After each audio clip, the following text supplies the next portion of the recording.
السلام علیکم، F S info سے فیصل شاہین۔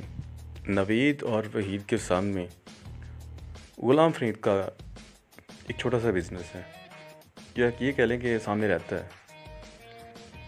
اب ہوتا یوں ہے کہ باپ بیٹے ایک دوسرے سے ناراض ہیں۔ اب غلام فرید کی ناراضگی ایک غلط فہمیوں کی وجہ سے ہے، جو کہ لوگوں نے پیدا کی ہیں۔ ان غلط فہمیوں کو ختم کرنا ہے۔ آپ سب سے گزارش ہے کہ نوید اور وحید اور غلام فرید معاملے کے کلوز کریں اور جو غلطیاں پیدا ہوئی ہیں کو دور کریں، اور امید کرتا ہوں کہ آج اس کے والد کے درمیان جو ہے وہ چکلش ختم ہو جائے گی اور رشتے بچ جائیں گے۔ جب یہ میری بات سامنے آئی تو اس وقت وسیم بھی وہاں پہ موجود تھا، اور بس ایک گزارش کرتا ہوں کہ اس کو کلوز کریں۔